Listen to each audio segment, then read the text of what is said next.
Assalamualaikum warahmatullahi wabarakatuh. Kisi-kisi USP BKS 2021 Matematika Wajib bersama Bu Anissa. Yuk kita simak video berikut ini. Jangan lupa subscribe, like, dan komennya. Kita coba latihan soal yang pertama dulu ya.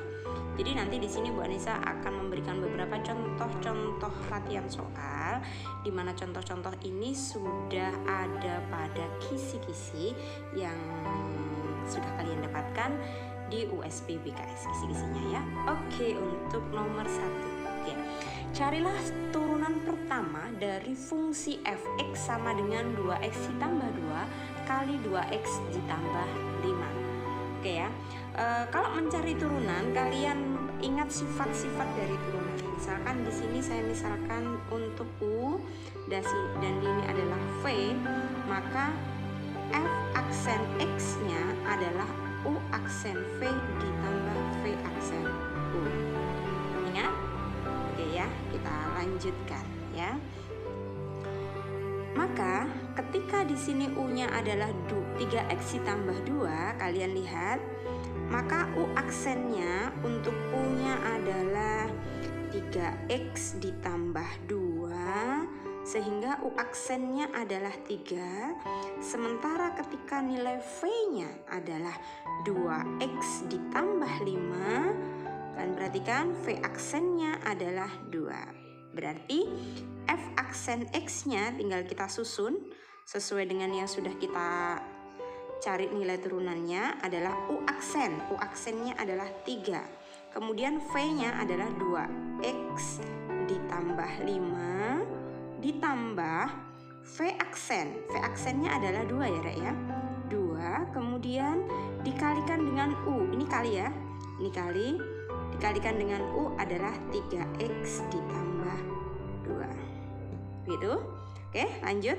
Tinggal kita sederhanakan, maka nilai f aksen x-nya adalah 6x ditambah 15 ditambah 6x ditambah 4. Berarti 6x tambah 6x 12x ditambah ini 19. Maka ketemu nilai f aksen x-nya adalah 12x ditambah 9. Oke, paham?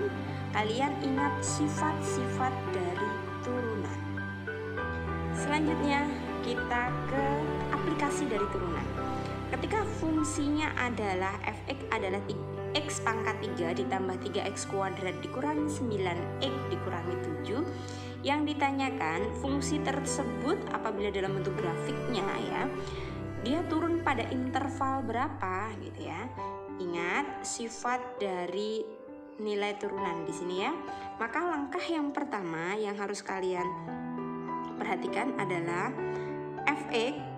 Di situ nilainya adalah x pangkat 3 ditambah 3x kuadrat dikurangi 9x dikurangi 7. Selanjutnya nilai f aksen x adalah turunannya. Nanti kita sama dengankan 0 untuk mencari pembuat 0 fungsinya. F aksen x-nya adalah 3x kuadrat, ini turunannya, ditambah 6x dikurangi 9. Nah, 7-nya diturunkan 0 ya. Maka di sini kita sama dengankan 0 untuk mencari pembuat 0 fungsinya. Oke, bisa disederhanakan dengan dibagi 3 ya, biar kalian mudah. 2x kuadrat 2x min 3 sama dengan 0. Ini bagi 2. Oke, selanjutnya kita faktorkan sama dengan 0 ya. Sama dengan 0 berarti terus di sini kita faktorkan berarti berapa? Di sini ada 3, di sini ada 1. Di sini ada ditambah dikurangi. Karena ketika dikalikan hasilnya adalah min 3, ketika dijumlahkan adalah 2. Sehingga di sini x min 1 sama dengan 0 atau x ditambah 3 sama dengan 0. Sehingga nilai x-nya sama dengan 1 dan nilai x-nya di sini sama dengan min 3. Perhatikan, di sini adalah batasnya ya. Batasnya di sini berarti yang min 3 yang ada di sebelah sini, kemudian 1 ada di sebelah sini. Oke. Dari dua pembatas ini kita punya 3 daerah, yaitu daerah 1, daerah 2 dan daerah 3. Kita cari di mana daerah ini nanti yang apabila disubstitusikan pada fungsinya di sini bernilai negatif, gitu ya, bernilai negatif. Oke, kita ambil sampelnya di sini untuk nilai X sama dengan 0, karena nilai X sama dengan 0 berada di daerah 2 di sini ya. Kalau di daerah 3 lebih dari 1, di daerah 1 kurang dari min 3. Kalian bisa ambil berapapun bilangannya ya. Silahkan kalian ambil berapapun bilangannya. Oke, kita lanjutkan. Di sini untuk nilai X sama dengan 0 kita substitusikan. Lanjut, setelah kita dapatkan salah satu titik sampelnya, maka kita akan uji titik itu ya. Ujinya di mana? Kan kita uji pada F aksen X-nya, pada turunan pertamanya. Misalkan di sini kita ambil untuk X-nya sama dengan 0. Kita kemana ujinya? Kita ujinya adalah ke turunannya ini ya. Turunannya adalah 3X pangkat 2 ditambah 6X dikurangi 9. Nanti apabila hasilnya adalah negatif, dia adalah monoton turun. Tetapi ketika hasilnya positif, maka dia disebut sebagai monoton naik. Oke ya, lihat ini pengertiannya, diingat, kalian bisa baca, diingat. Oke ya, sekarang kita uji. Untuk nilai X-nya sama dengan 0. Kenapa Bu Anissa ngambil 0? Karena yang paling mudah dikalikan itu adalah 0 ya. Berarti di sini adalah 3 kali 0 pangkat 2 ditambah 6 kali 0 dikurangi 9. Oke, didapatkan hasilnya adalah negatif 9. Oke ya. Bagaimana dengan negatif 9? Negatif 9 itu hasilnya adalah negatif ya. Maka fungsinya adalah turun. Sehingga dari soal ini dapat kita simpulkan bahwa pada fungsi f(x) sama dengan x pangkat 3 ditambah 3x kuadrat dikurangi 9 X dikurangi 7, maka dia turun pada interval. Nah, di sini intervalnya. Di daerah kedua ini. Dia fungsinya turun. Ya, otomatis nanti ketika kalian bisa cek ya, di daerah 1 dan di daerah 3 pastinya dia akan naik. Karena apa? Ini adalah sifat dari fungsi kuadrat, bahwa daerah penyelesaiannya itu biasanya berselang bergantian. Negatif, positif, negatif. Kalau misalkan positif, negatif, positif. Berarti manakah jawaban yang paling tepat? Yang paling tepat adalah yang C, yaitu himpunan penyelesaiannya atau daerah monoton turun pada fungsi itu pada X antara min 3 sampai dengan 1. Jawabannya adalah yang C. Oke, bisa dipahami? Sekarang kita ke fungsi komposisi. Di sini ada fungsi f(x) adalah akar dari x ditambah 1. Sementara ada fungsi komposisi dari f bundaran gx adalah 2 akar x ditambah 1. Nah, yang ditanyakan adalah gx-nya berapa, kan gitu ya. Nah, ini sebenarnya adalah bentuk kesamaan ya. Maka kita bisa perhatikan di sini. Kita tulis ketika fungsi f(x)-nya sama dengan akar dari x ditambah 1. Oke, kita ke sini dulu ya. Maka apabila x-nya ini kita ganti dengan gx gitu ya, maka hasilnya berapa gitu ya. F gx maka x-nya diganti dengan gx, yaitu didapatkan x-nya adalah gx ditambah dengan 1. Nah, sementara kita punya bentuk kesamaan fungsi komposisi yang diketahui adalah ini. Nah, di sini f bundaran gx ini, f bundaran gx adalah 2 akar x ditambah 1. Ya. Nah, sekarang sama-sama ada bentuk akarnya ya. Kita akan mencari nilai si gx-nya berapa sih, itu kan yang ditanyakan. Nah, caranya adalah dengan ini, karena ada bentuk akarnya semuanya, kedua ruas saya kuadratkan ya. Nah, akhirnya mendapatkan bentuk gx ditambah 1 dengan karena ini dikuadratkan ya, sama-sama dikuadratkan gini ya, maka ini hasilnya adalah 4 ya, 2-nya dikuadrat 4, yang ini akarnya hilang. Tambah 1. Berarti di sini GX ditambah 1 sama dengan, ya pinter, 4X ditambah 4. Sehingga GX-nya sama dengan gitu ya. GX-nya sama dengan 4X ditambah 4, ininya dikurangi 1. Maka ketemu dong jawabannya, GX sama dengan 4X ditambah 3. Jawabannya adalah yang D. Oke ya, bisa dipahami?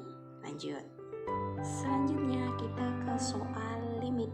Nah, di sini adalah nilai limit X mendekati 0 untuk fungsinya adalah 5X per 3 dikurangi akar 9 ditambah X. Jawabannya berapa gitu ya. Nah, apabila nilai X itu langsung kita substitusikan pada fungsi, kita dapatkan bentuk tak tentu. Nah, di atas pembilangnya jadi 0, penyebutnya pun juga akan menjadi 0. Nah, itu adalah bentuk larangan. No, tidak boleh. Maka caranya kalian harus pandai-pandai membuat strategi supaya tidak mengakibatkan bentuk 0 tak 0. Nah, di sini Bu Anissa contohkan, Bu Anissa akan membuat perkalian sekawan pada penyebutnya. Di situ penyebutnya ada bentuk akarnya ya.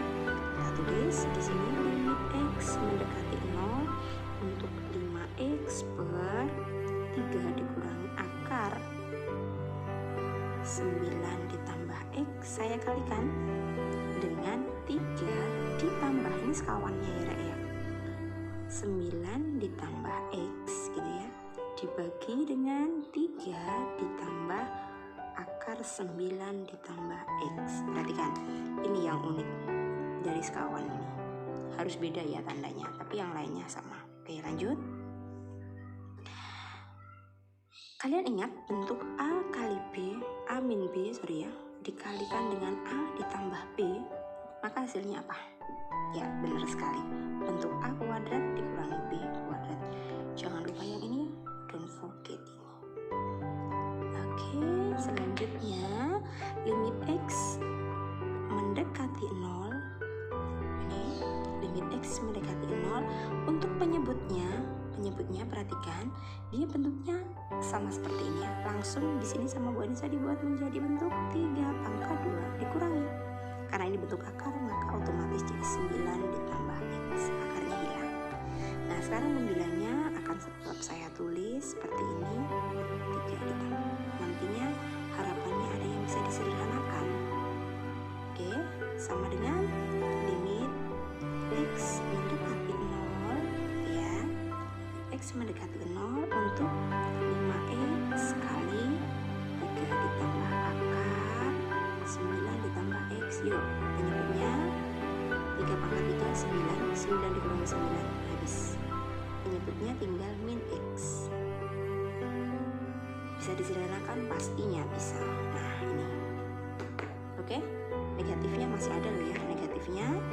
Kita buat menjadi bentuk limit X mendekati 0 negatif 5 kali 3 ditambah akar 9 ditambah X. Nah, sekarang saatnya kalian substitusikan. Yang mana? Nilai X mendekati 0-nya. Berarti menjadi min 5 kali 3 ditambah akar 9 ditambah 0. Nah, nih, jadi min 5 3 ditambah akar 9 berapa? 3. Berarti berapa ini? Ya, pintar sekali. 3 tambah 3 6, min 30. Ada nggak jawabannya? Oke, ada ya. Yang A. Oke, bisa dipahami. Ini untuk yang limit mendekati nilai baik 0, A, B, C, dan seterusnya. Oke, kita masih lanjutkan. Kalau tadi sudah turunan, sekarang kita kembalikan dari anti turunannya, yaitu anti turunan itu ada integral. Oke ya, di situ ada integral dari berapakah hasilnya gitu ya, ditanyakan ya. Berapakah hasilnya dari integral X pangkat 2 ditambah 2 kali X pangkat 3 ditambah 6 X ditambah 1 pangkat Sebenarnya kalau misalkan soalnya kreatif itu bisa juga soalnya misalkan ditanyakan dalam bentuk ini, itu bentuk akar ya, bentuk akar, sehingga akar itu sama dengan pangkat setengah. Lanjut ya.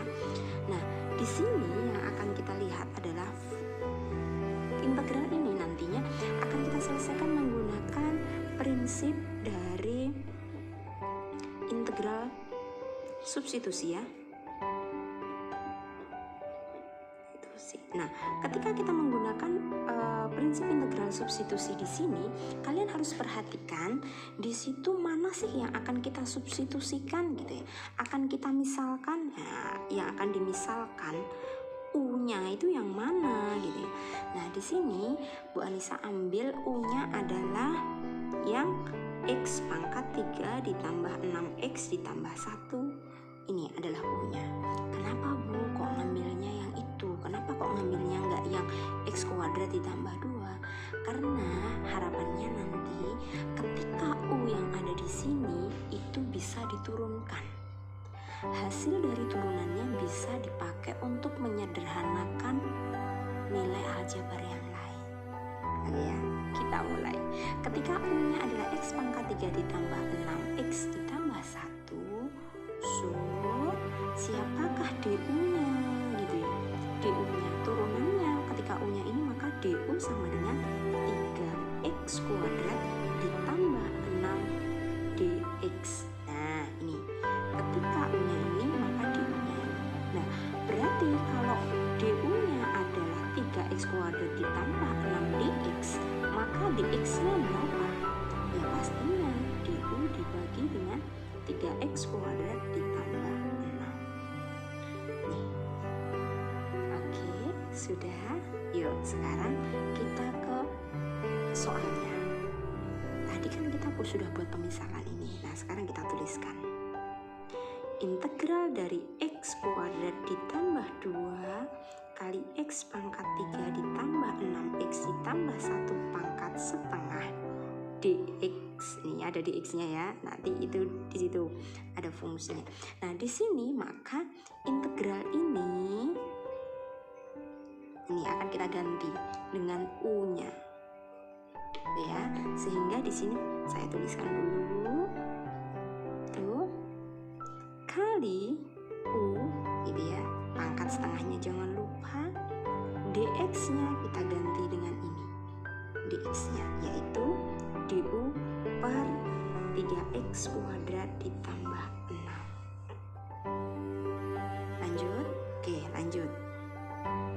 Sama dengan integral x kuadrat ditambah 2 u pangkat setengah du per. Nah, ini tiganya saya keluarkan deh. Jadi x pangkat 2 ditambah 2. Nih jadi ini.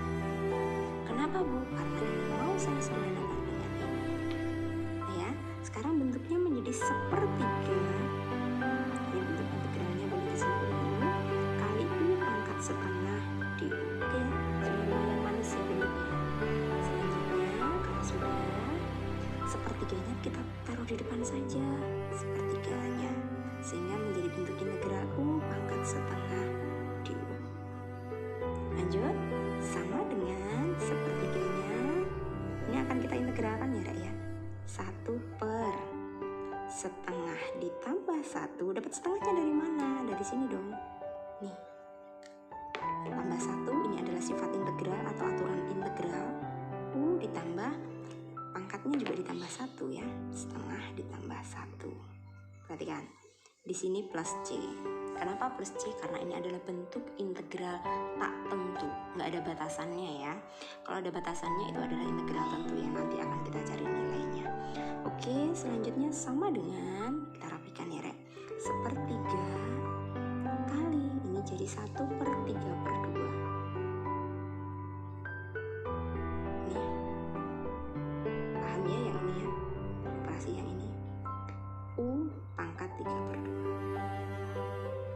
plus C. Contoh masih ada yang tanya, dapat dari mana ini? Setengah ditambah 1 sama dengan setengah ditambah 2 per 2. Tuh, ya dah, penyebutnya sudah sama, jadi 2, 1 tambah 2, 3. Tuh, udah sama Bu Anissa 3/2. Tulis 3/2, sini 3/2. Ini di sini 3/2. Nih, kita tambah 1. Oke, kita lanjutkan ya. Selanjutnya di sini sama dengan sepertiga. Ini jadi 2/3. U pangkat 3/2. Oke, plus C nya jangan lupa dong ya, plus C. Maka sama dengan ini jadi 2/9 U pangkat 3/2 plus C. Sekarang tinggal U nya tadi berapa, kita substitusikan. U nya adalah X pangkat 3 ditambah 6X ditambah 1. Berarti di sini menjadi bentuk 2/9 gitu ya. Bentuknya perhatikan. Tuh, U-nya kita substitusikan X pangkat 3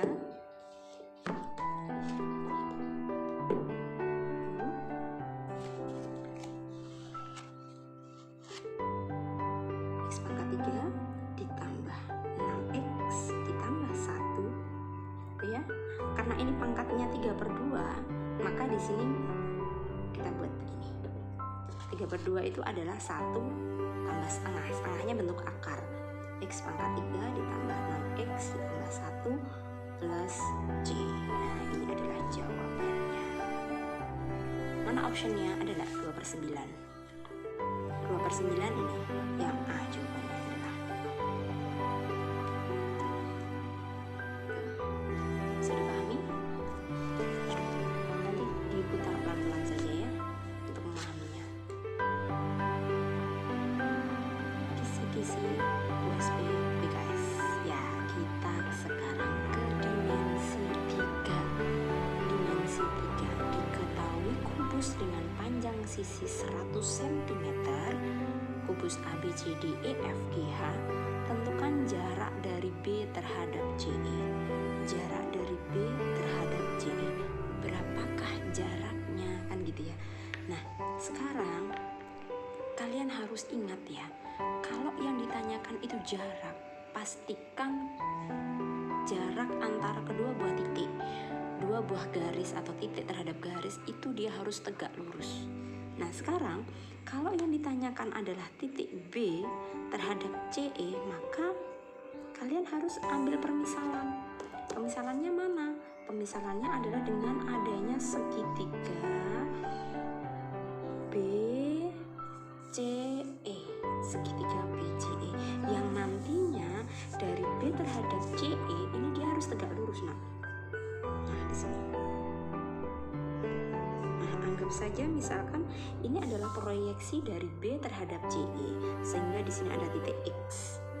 Nah, di sini BX adalah jarak gitu ya, jarak dari B terhadap CE. Nah, sekarang bagaimana atau berapakah jaraknya? Nah, sebenarnya kalau kalian bisa melihat dari kubus ini, kalian bisa potong saja. Kita ambil segitiga BCE-nya saja. Kalau BC-nya ini 100, berarti BE berapa? BE itu adalah diagonal sisi. Kalau BC-nya 100, maka diagonal sisinya adalah 100 akar 2. Pasti itu. Itu berlaku pada kubus ya. Itu pada kubus. Selanjutnya, siapakah CE? Ya, CE adalah diagonal bidang yang panjangnya adalah 100 akar 3. Selalu. Bu, bagaimana kalau misalkan panjang sisinya itu adalah A? Misalkan A cm, berarti panjang diagonal sisinya adalah A akar 2. Kalau diagonal ruangnya adalah A akar 3. Itu selalu. Itu sangat memudahkan kalian ya nantinya ya. Nah, sekarang Bu Anissa akan memisalkan ini di sini. Ini saya buat segitiganya. Di sini segitiganya adalah segitiga siku-siku ya, nak ya. Di manakah siku-sikunya? Ya, siku-sikunya adalah di B. Di sini B, di sini C, di sini adalah E. Ya kan? Panjangnya BC adalah 100, panjangnya BE adalah 100 akar 2, sementara panjangnya CE adalah 100 akar 3. Ini adalah segitiga siku-siku. Nah, yang ditanyakan, nah ini ada X. Berapakah panjangnya BX? Ya, berapakah panjangnya BX, yang dimana BX adalah jarak dari B terhadap CE yang ditanyakan ya. Nah, berarti kita pakai anu aja, pakai luasan aja. Kalau luas dari segitiga BCE adalah setengah kali alas kali tinggi, maka berlaku ketika alasnya adalah BC, maka tingginya harus tegak lurus, sehingga alas itu tegak lurus dengan tinggi. Nah, alasnya berapa? Alasnya BC, tingginya siapa? BE. Nah, ketemu. Setengah kali BC-nya adalah 100, kemudian BE-nya berapa? BE-nya adalah 100 akar 2. Nah, ini adalah luas segitiga BCE-nya. Ini adalah 50 ya. 50 kali 100 berapa? 5000 akar 2. Terus Bu, bagaimana caranya kita bisa mencari BE? Sekarang gini, kalau BX gitu ya. Kalau BX ini dia adalah tinggi dari BCE tingginya, maka pastinya alasnya adalah CE. Ketika alasnya adalah CE, maka BX harus tegak lurus, harus tegak lurus. Nih, ketika gini ya, maka luasan segitiga BCE segitiga BCE ini juga berlaku loh untuk apa? Untuk alasnya adalah CE dengan tingginya adalah BX. Nah, nanti ketemu dia. Setengah kali CE-nya adalah 100 akar 3, BX-nya dicari, kemudian di sini luas BCE-nya sudah kita cari tadi, 5000 akar 2. Maka di sini sama dengan ini 50 ya nak, 3BX. Ini adalah 5000 akar 2, berarti BX-nya adalah ini 5000 akar 2 dibagi dengan 50 akar 3. Kita sederhanakan, rasionalkan dengan akar 3 ya, biar lebih bagus. Berarti di sini BX sama dengan ini 50 bagi 50, ini ya, ambil 50 berarti ya 100 akar 6/3. Jawabannya, berapakah panjangnya BX gitu ya? Berapakah jarak dari B terhadap CE? Jaraknya adalah 100/3 akar 6. Bisa dipahami? Jangan lupa sentimeter. Oke. Masih soal dimensi 3 yang kedua. Tentukan jarak titik E loh ya. Oke, titik E itu yang mana ini? Titik E terhadap bidang BDG. Nah, berarti kalau misalkan bidang BDG ini E-nya kita tembus dong. Ya, ini kita tembuskan.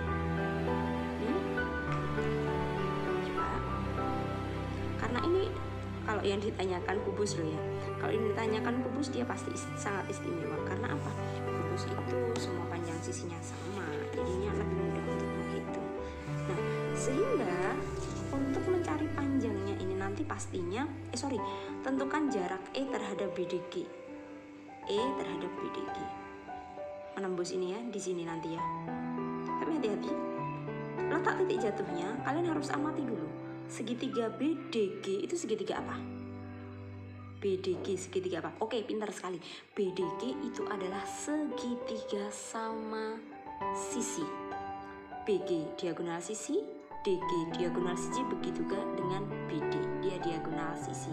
Ingat, segitiga sama sisi memiliki keistimewaan bahwa garis tingginya juga merupakan garis bagi.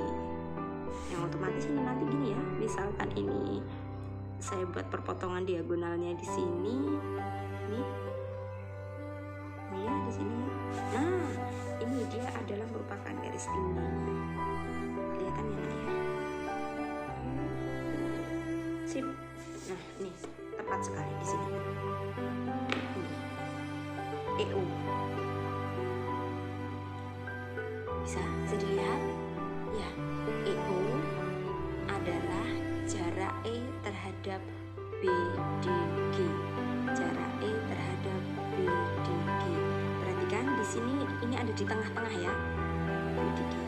Selanjutnya, nanti ketika kalian ingin menyelesaikan, kalian boleh membuat garis bantuan. Nah, di sini Bu Anissa akan coba buat garis bantuan lagi supaya seimbang. Ada AC di sini, maka di sini ada EG. Perhatikan, ada EG di sini. Oke, sekarang kita fokus pada ACGE. Kita fokus pada ACGE. Siapa yang tahu ACGE itu dia bentuknya apa? Ya benar, ACGE itu adalah persegi panjang. Perhatikan, ACGE adalah persegi panjang. Sekarang Bu Anissa akan coba gambar ya bentuk persegi panjangnya ya.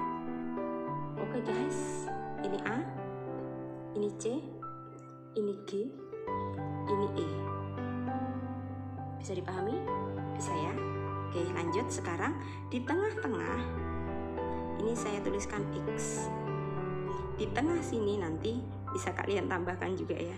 Di tengah-tengahnya sini adalah Y, misalkan di sini Y. Yang ditanyakan tadi E terhadap O gitu ya. Berarti kan di sini. Nih. Berarti kan. Kemudian di sini X tadi dihubungkan terhadap G. Jadi begini ya.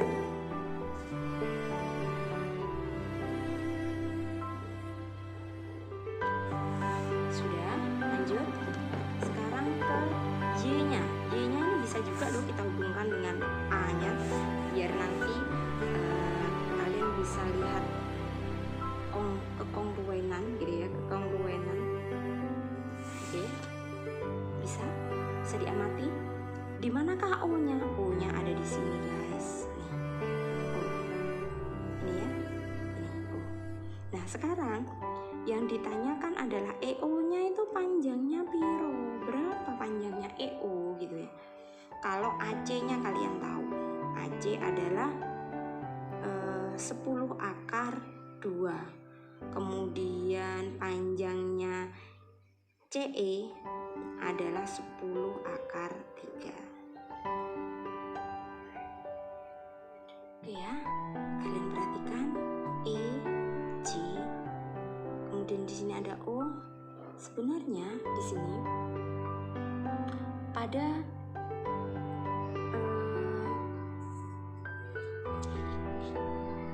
persegi panjang ini, bidang diagonal ini namanya ya. Pada bidang diagonal ini dia ada keistimewaan, yaitu bahwa EP, misalkan di sini adalah P namanya ya, EP, PO dan OC dia itu sama panjang, sehingga EO ini adalah 3 kali OC. 3 kali OC, paling 30C gitu ya, 3 kali OC. Sehingga kalau 3 kali OC maka kelihatan ya, kalau sorry EC bukan EC, EO,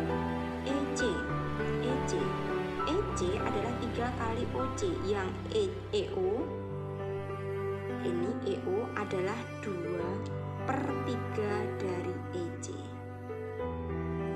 Ketemu dong? Iya pastinya ketemu ya. Tapi kan kalau kalian tadi enggak membuat gambar seperti ini kan nggak kelihatan ya. 2/3 kali EC berarti 2/3 kali EC-nya berapa? EC adalah atau CE adalah 10 akar 3. Berarti di sini jarak gitu ya. Jarak E terhadap siapa? BDG berapa? Ya, 20/3 akar 3 cm. Bisa dipahami?